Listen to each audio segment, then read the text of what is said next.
Buenas tardes a todos y a todas. Henos aquí nuevamente en otra emisión del canal y en esta oportunidad estamos poniendo a prueba un podcast. El primer podcast del canal y esperamos que sea el primero de muchos si es que este género de emisiones agradan a la audiencia. Bueno, trataremos de periódicamente traer algunos temas para hacer podcast, para variar un poco lo que es el contenido del canal, descorrernos un tanto de lo audiovisual para ir a simplemente lo que tiene más relación con lo audible, a secas, ¿verdad? ¿Y qué tema utilizar para estrenar este ámbito de podcast? Pues, ¿por qué no un diálogo de Platón, ¿verdad? Uno de los textos de Platón, ustedes como saben, creo que lo he dicho varias veces, Platón es uno de mis autores favoritos, uno de mis pensadores favoritos.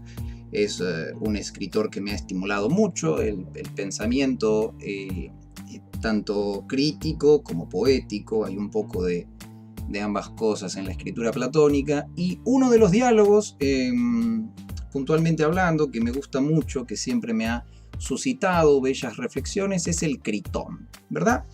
Tengamos siempre en cuenta que los diálogos de Platón suelen titularse con el nombre del interlocutor principal de Sócrates. Siempre aparece Sócrates conversando con alguno de los miembros de la ciudad de Atenas y por lo general los textos se titulan como el interlocutor principal, ya sea de un grupo o si es ese mero interlocutor exclusivo. En el caso del Critón tenemos dos hablantes, uno es Sócrates y el otro es Critón. Y el diálogo naturalmente se distingue con el nombre de este último, Critón. Aunque en otras ocasiones hay diálogos que tienen una multiplicidad de hablantes, como es el ejemplo de Lisis, el diálogo Lisis. Tenemos a Hipotales, Menéxeno, el propio Lisis, a Sócrates, pero se llama al diálogo con el nombre de Lisis. ¿Por qué? Porque Lisis es el interlocutor de mayor relevancia en el diálogo. Bien, pasemos a hablar entonces un poco acerca del Critón. Pongámonos en contexto. Tenemos en el Critón la situación de que Sócrates está encerrado en la prisión de Atenas. Sócrates ha sido condenado por un tribunal a la pena de muerte, de modo tal que él está pasando sus últimos días en la celda de la prisión de la ciudad de Atenas y cada mañana es visitado por alguno de sus amigos que le hacen compañía en el trance que lo llevará hacia la muerte. Tengamos en cuenta de que el juicio en sí, los cargos y los pormenores del proceso no vamos a hablarlos en este podcast, pero lo que sí podemos decir es que Sócrates fue condenado a muerte por un juicio absolutamente injusto, por cargos falsos, por cargos completamente, digamos, inverosímiles, cargos que no eran aplicables a él y sin embargo los jueces han decidido que Sócrates sea condenado a muerte. Entonces tenemos la situación bastante dramática de que Critón acude a la celda de Sócrates para intentar persuadirlo de que se fuguen, de que Sócrates no permanezca en prisión, en la cual tendrá que, llegado el momento, beber la cicuta, un veneno con el cual se le dará ejecución efectiva. Comienza el diálogo con Sócrates durmiendo cómodamente en la litera de su celda. De pronto se despierta y ahí está Critón, que lo encontró dormido y que lo dejó dormir apaciblemente. Sócrates se sobresalta y le pregunta: Critón, ¿has estado aquí hace mucho, hace poco, hace cuánto que estás aquí? Critón le comenta que ha estado hace muy poco tiempo en la prisión, pero que no ha querido despertarlo porque le asombra el modo en que Sócrates duerme plácidamente, aún a sabiendas de que está próximo a enfrentar la muerte. Sócrates dice: bueno, es cierto que estoy por enfrentar la muerte, pero no del todo cierto porque está decretado que los condenados a morir no sean ejecutados hasta que la nave que ha sido enviada a Delos que produzca el viaje de vuelta. Esto tiene relación con el mito de Teseo y el Minotauro. Los atenienses, sobre todo en la época socrática, creían en la veracidad literal de los mitos. No veían en los mitos un mero, o por lo menos gran parte de la población, no veían en los mitos un relato simbólico, sino un relato literal de los hechos del pasado. Y según contaban los mitos antiguos, la ciudad de Atenas estuvo en un tiempo pasado doblegada por el imperio de la ciudad de Gnosos en Creta, de mano del rey Minos. Y el rey Minos había decretado que todos los años 9 jóvenes, varones y mujeres, fueran enviados a la isla de Creta en una nave, en un navío, para ser introducidos en el laberinto dentro del cual estaba el Minotauro, que evidentemente los hallaba y se los iba devorando uno a uno, ¿verdad? Este era el castigo que tenía que soportar la ciudad de Atenas por estar bajo la hegemonía de Creta. Y bueno, como cuenta el mito, el príncipe Teseo, príncipe de Atenas, se ofreció voluntariamente a ser parte del tributo al Minotauro, y con ayuda de algunos aliados, pues derrotó al Minotauro. Y en conmemoración de ese mito, que grandes sectores populares consideraban literalmente cierto, bueno, cada año la ciudad de Atenas enviaba a Delos, al templo de la ciudad de Delos, una embarcación simbólica, conmemorativa de esta travesía teseica. Y en el lapso en el cual la nave iba y volvía, pues no se acostumbraba a ejecutar prisioneros. De modo tal que Sócrates casualmente fue encerrado para esperar su condena en el tiempo en el que esta nave iba y venía. De modo tal que se dilató bastante el tiempo en el que Sócrates estuvo preso esperando la ejecución final. Y varios diálogos de Platón nos sitúan en los momentos en los que Sócrates recibía las visitas de sus amigos durante todo este trance. Quizás el diálogo más famoso de estos encuentros junto con el Critón sea el Fedón, diálogo de que tal vez podríamos hablar en alguna otra ocasión. Pero volviendo al tema que nos compete, Critón, que era un gran amigo de Sócrates, le dice a este que está pensando seriamente en emprender junto con él la fuga, es decir, que ambos se fuguen de la prisión. Critón le comenta que ha logrado ganarse la confianza de algunos de los guardias de la prisión, y le comenta también que tiene algún dinero con el cual sobornar a estos guardias para que puedan emprender el regreso a la libertad, es decir, la fuga de la prisión. Pero, más que nada, le dice en cierto momento Critón a Sócrates: si yo no te liberase, si yo no te ayudase a fugarte, tendría dos consecuencias terribles para mí, le dice Critón a Sócrates. La primera de ellas es que perdería a un amigo como el que no he tenido otro en todo mi tiempo de vida. Y la segunda, cosa terrible que podría pasarme, sería la opinión negativa que podría levantar de la mayoría del pueblo ateniense contra mí. Porque ellos pensarían acertadamente que yo podría haberte liberado con sobornos a los guardias. Pero si ellos se enteran de que no te liberé, creerán que no lo hice por tacañería, por no querer poner dinero para el soborno para poder liberarte. Y todos empezarían a murmurar que yo, Critón, tengo en mayor estima a las riquezas que a los amigos. Por lo cual deduzco que sería terrible dejarte morir aquí, no solo porque te perdería, Sócrates, sino también porque me granjearía una mala reputación entre los atenienses. Sócrates, cuando escucha estas palabras, le dice a Critón: pero Critón, ¿a ti por qué te importa tanto lo que opine la mayoría? ¿Qué te importa, en el fondo, lo que diga el vulgo, lo que se murmure sobre ti? Pero Critón da una respuesta que cuando menos nos puede dejar pensando.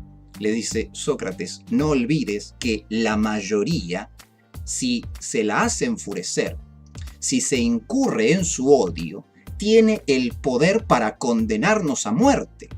Y esto se ve a todas luces en el factum de la circunstancia entre Critón y Sócrates. Sócrates efectivamente está encerrado en la prisión, condenado a muerte, porque ha incurrido en la ira de los atenienses, en el odio de los atenienses.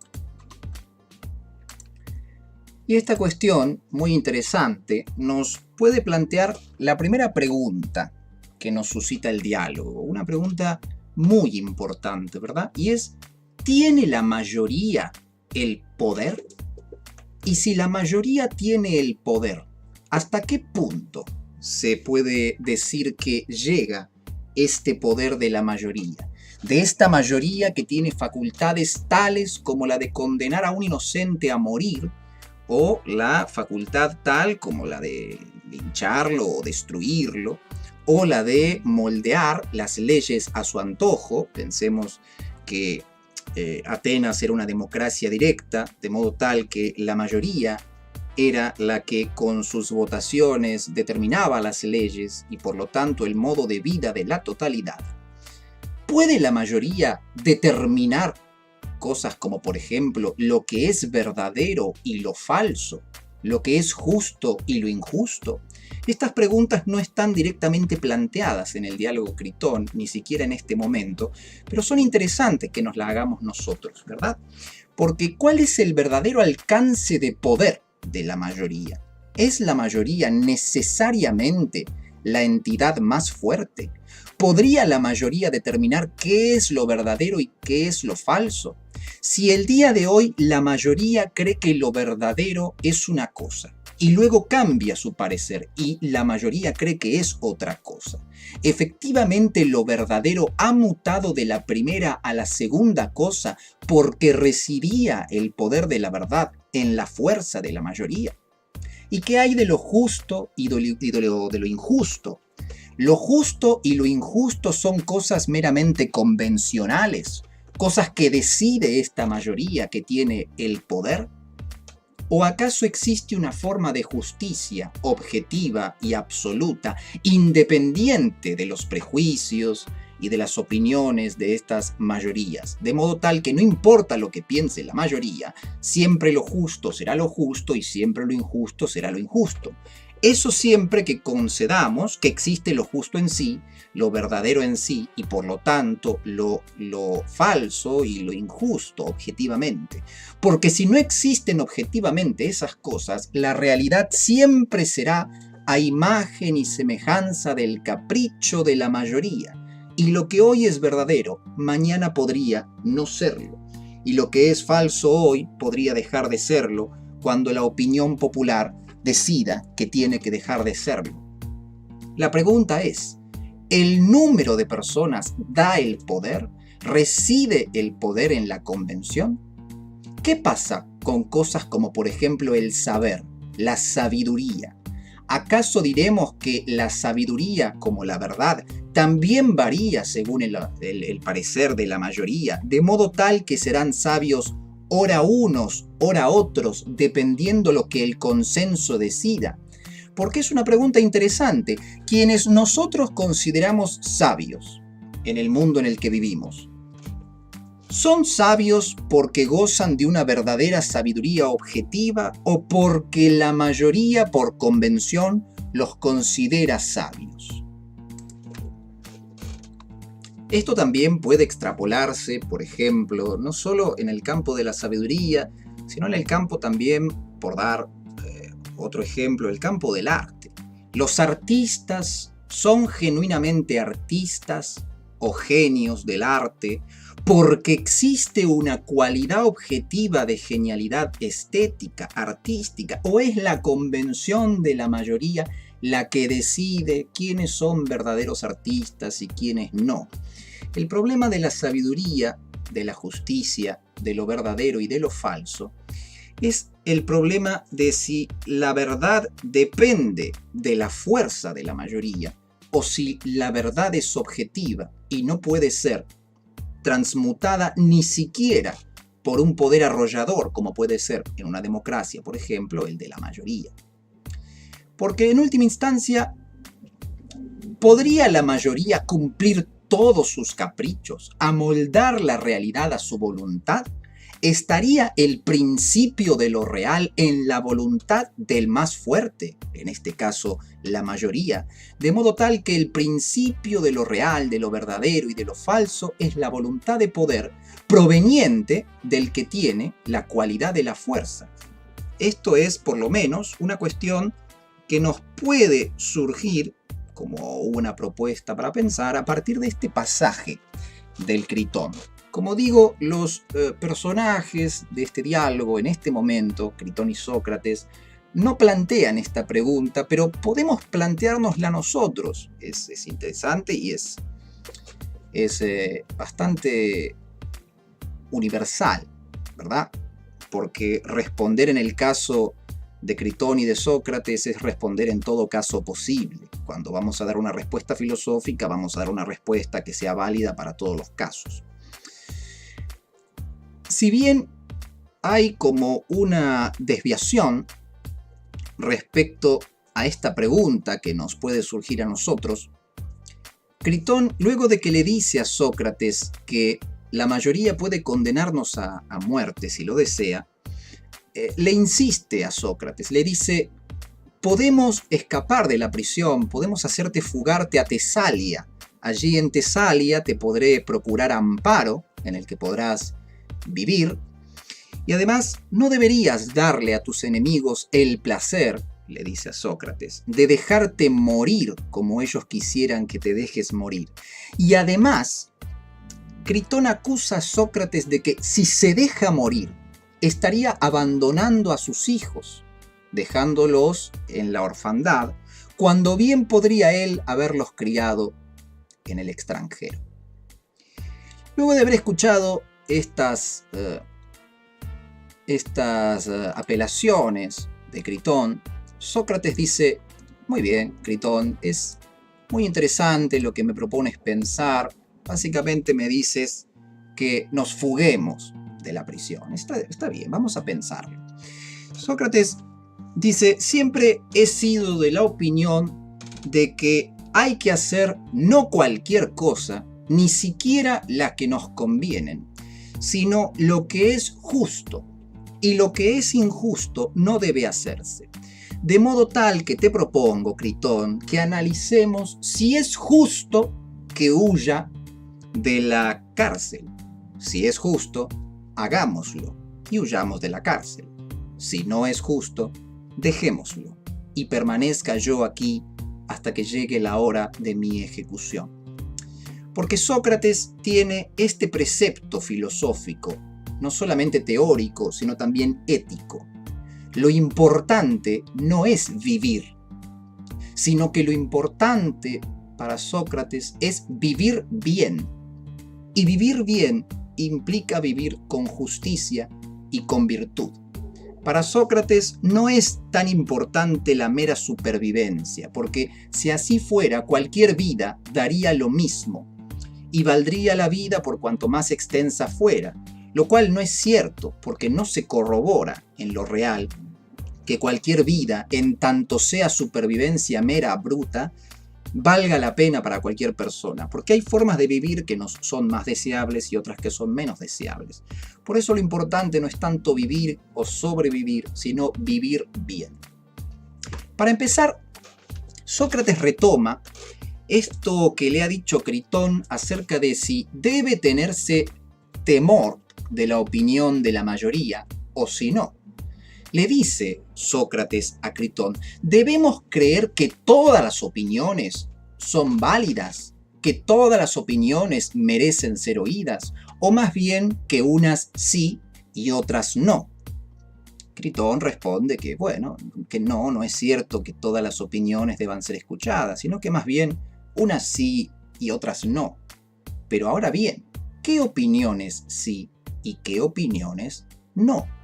Le pregunta Sócrates a Critón: suponte que quisiéramos confeccionar una mesa y tuviéramos a dos hombres. Uno de ellos es zapatero y el otro es carpintero. Nosotros queremos saber cómo confeccionar una mesa. ¿A quién debemos escuchar? ¿A cualquiera de ellos? ¿O a uno sí y a otro no?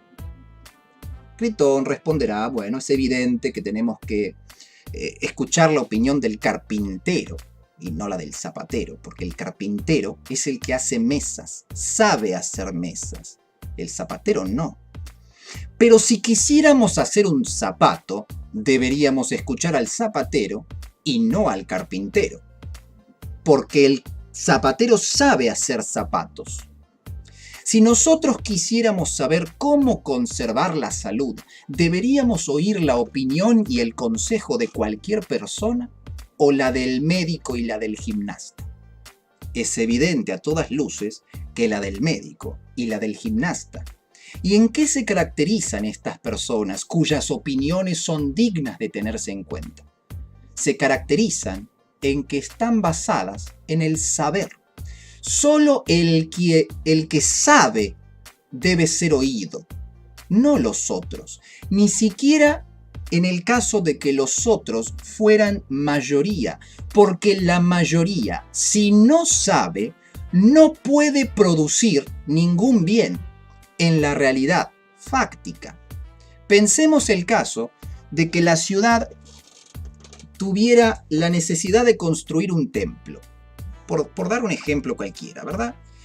La ciudad necesita construir un templo y entonces los ciudadanos quieren dar su parecer acerca de dónde es mejor construirlo, con qué materiales, en qué proporciones y de qué modo trabajarlo. ¿Habrá que escuchar a cualquier persona o habrá que escuchar al que es precisamente arquitecto y es el que conoce la técnica para construir un templo? ¿Qué pasaría si oímos al que sabe? Lo que pasaría es que, siguiendo su consejo, podríamos nosotros construir efectivamente el templo, porque estaríamos obedeciendo las instrucciones del que sabe. Si nosotros oyéramos a la mayoría que no sabe, pero que por ser mayoría proclama su autoridad para ser obedecida, no importa cuántos preceptos nos diera esta mayoría, si esta mayoría no sabe construir un templo, nosotros no tendremos el poder de construirlo, porque no estaremos haciendo las cosas que se deben hacer para construir un templo. Así que no importa cuánta mayoría sea la que diga que el templo debe ser construido así o asá, aquí o allá, si en realidad no debía ser construido así o asá, aquí o allá, el templo terminará cayendo, porque la realidad, en última instancia, gratifica el saber, porque ¿qué otra cosa es el saber sino el ser de lo real en la conciencia de un ser pensante? Esta es la primera objeción de Sócrates, que tal vez no lo dice con este vocabulario, pero podemos de algún modo inferirlo. El poder, el verdadero poder, no está en la fuerza de la mayoría, sino que está en el saber.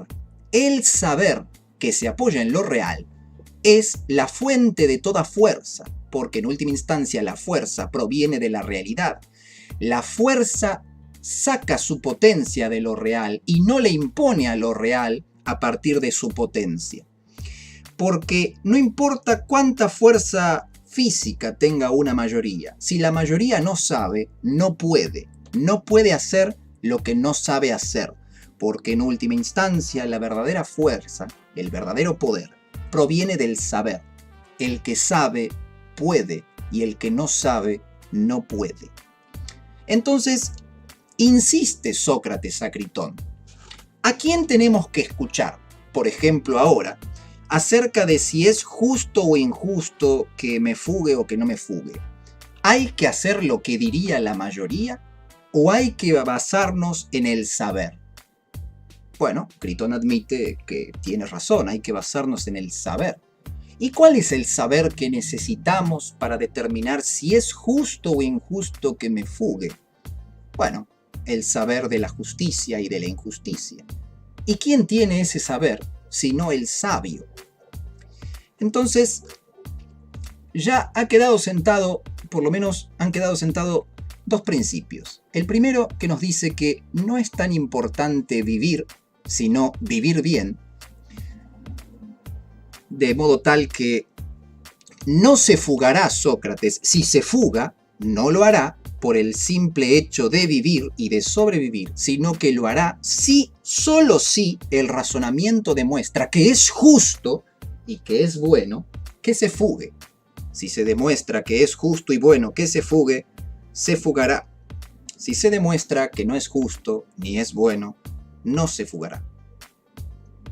Otra de las cuestiones que le plantea Sócrates a Critón es la siguiente. Porque según Critón sería justo que Sócrates huyera, puesto que la ciudad lo ha condenado injustamente a morir. Es decir, la ciudad ha cometido para con Sócrates la injusticia o el mal. Entonces, razonando de manera apresurada o vulgar, Critón le diría a Sócrates: si la ciudad ha sido injusta contigo, tú no le debes a la ciudad ningún bien, porque ella te ha hecho el mal. Pero Sócrates va a responder del siguiente modo: si alguien, sea quien sea, un individuo o la ciudad, me hace el mal y la injusticia, ¿debo responder yo con el mal o con la injusticia? Sócrates dirá que no se debe responder con el mal o con la injusticia, porque esto supone una contradicción. El concepto del mal es el concepto de lo que no debe hacerse. Si yo legítimamente pienso que debo hacer algo, solamente puedo, consecuentemente, pensar que eso es el bien, y no que es el mal. Si considero que debo hacerlo, ya no es el mal, es el bien. Por lo tanto, no debo hacerle el mal a los otros, sino que debo hacer el bien y debo hacer lo que es justo. Decir que debo hacer el mal es, por lo tanto, por una cuestión meramente conceptual, una contradicción. Esto no está dicho así en el diálogo, pero es una reflexión de tipo analítico que podemos hacer nosotros. Solo el bien es digno de deber ser. El mal es lo que no debe ser. Cuando nos hacen el mal, por lo tanto, debemos responder con el bien. De modo tal que Sócrates, a pesar de que la ciudad le haya hecho la injusticia o el mal, él tratará de hacer lo que debe ser hecho, es decir, el bien o la justicia. Lo primero en lo que piensa Sócrates es: si yo me fugo de la ciudad, ¿le estaré haciendo a la ciudad el mal o el bien? Si le estoy haciendo el mal, estoy haciendo lo que no debería, por lo tanto, no lo haré. Si le estoy haciendo un bien al fugarme, estoy haciendo lo que debería, por lo tanto, me iré. Pero Sócrates razona del siguiente modo: si yo huyo de mi condena a muerte, luego de que un tribunal, en representación de las propias leyes, me ha condenado a morir, ¿no estaría acaso dando a entender que las leyes, en última instancia, carecen de eficacia y legitimidad? Pues estaré dando el mensaje de que no importa lo que estas leyes dictaminen, siempre cabe la posibilidad de desobedecerlas y huir. Esto es lo mismo que estar destruyendo la validez de las leyes de Atenas. Por lo tanto, destruir la validez y la consistencia de la Constitución de Atenas, o sea, de la ley, de la ciudad, de todo lo que la constituye a Atenas como legalidad. Al huir, al desobedecerla, al desbaratar la validez de sus preceptos, estaré destruyendo a la ciudad de Atenas. Y destruir algo es hacerle el mal. Por lo tanto, le estaré haciendo lo que no debo hacerle, que es el mal. Yo debo hacerle un bien. Debo quedarme a cumplir mi condena para no poner en peligro la vigencia y la legitimidad de la ley. Y entonces aquí Sócrates propone a Critón un ejercicio intelectual. Le dice: suponte, Critón, que las leyes encarnaran a sujetos hablantes y se acercaran a mí para hablarme, las leyes, como si fueran sujetos. ¿No me dirían acaso lo siguiente?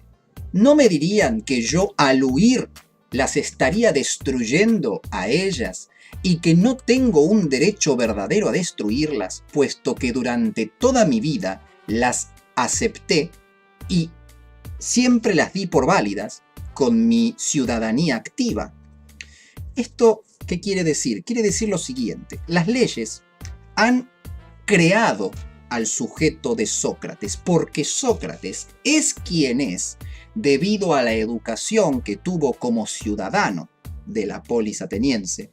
Es quien es por el conjunto de experiencias que la ciudadanía, es decir, la condición de sujeto subordinado a las leyes, le proveyó.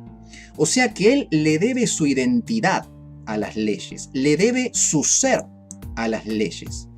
Sus padres pudieron casarse y procrearlo a él porque eran ciudadanos usuarios de esas leyes, y él pudo tener a su propia prole porque fue usuario activo de esas leyes.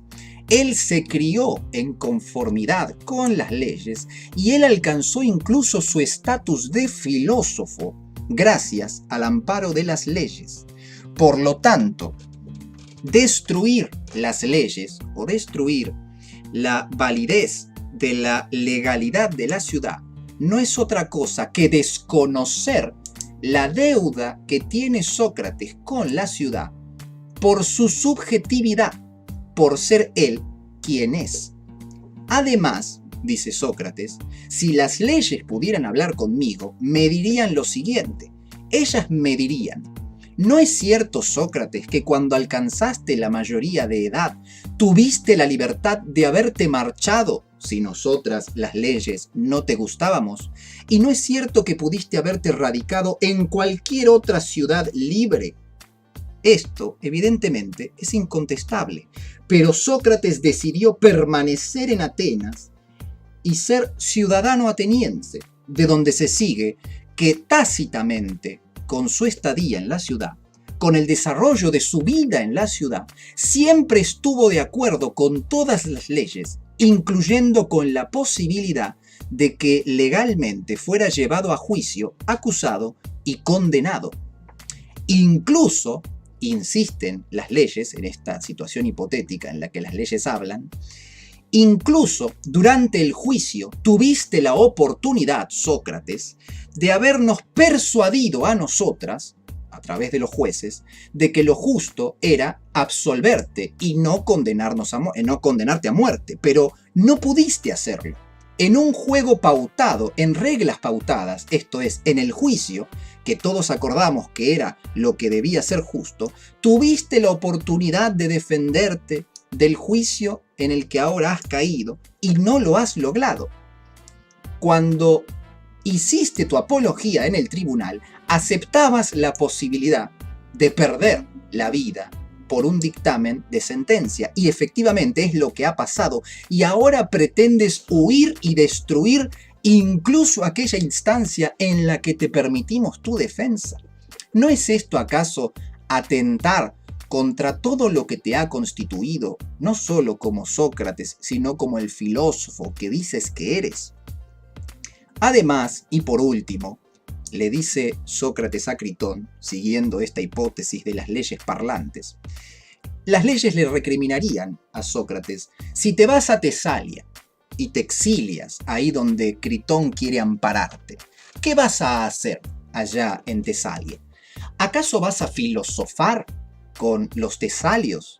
¿De qué vas a filosofar? Al haber huido, has contradicho todo lo que en vida dijiste defender. Esto es, la virtud y la justicia, y el ser consecuentes con lo que pensamos y con lo que hacemos. Si vas a Tesalia, ¿con qué cara, desde qué lugar le dirás a los tesalios que hay que vivir bien y justamente, que hay que hacer el bien y la justicia, si cuando tú debiste hacer el bien y la justicia, decidiste no hacerlo y destruirnos a nosotras las leyes? Termina Sócrates respondiéndole a Critón: ¿no crees tú que si las leyes me dijeran todo esto, tendrían ellas razón?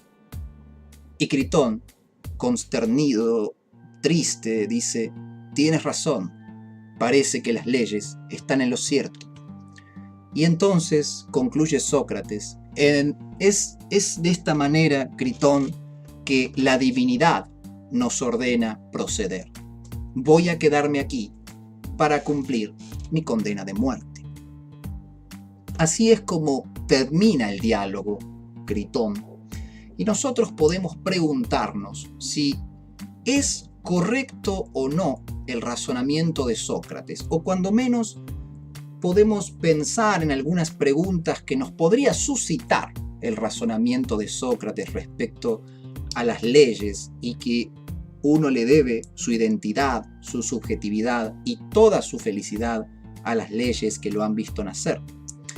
Porque, creo yo, una cosa es hablar de la justicia propia de las leyes, la justicia intrínseca de un sistema de leyes, o sea, del conjunto armónico de preceptos que no se contradicen entre sí, y esto es a lo que llamamos la justicia propia de las leyes.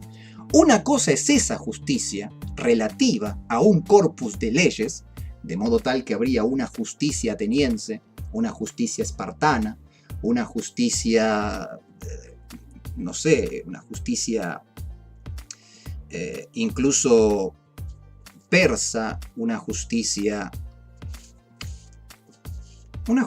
por cada ciudad, por cada legislación, por cada constitución. Pero otra cosa distinta, superior a ellas, sería la justicia en términos absolutos, si es que esta cosa existe. Y Sócrates, se sabe, era uno de los defensores de que esta justicia en sentido absoluto, este bien en sentido absoluto existía. ¿Qué pasa, podríamos preguntarle a este Sócrates del Critón, que en virtud de hacerle el bien a la justicia ateniense, decidió someterse a su injusticia para con él? Podemos preguntarle qué pasa si somos engendrados por una justicia en términos legales, que atenta contra la justicia en mayúscula, la justicia objetiva, la justicia absoluta. ¿Qué pasa si somos criados por un sistema de leyes que nos obligan a ser personas malvadas o personas injustas, ya sea para con los bárbaros o entre conciudadanos? ¿Qué debemos hacer con esa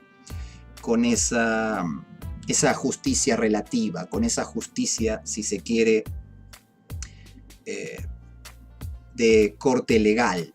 ¿Debemos obedecerla o desobedecerla? ¿Qué es lo que debe ser obedecido por sobre todas las cosas?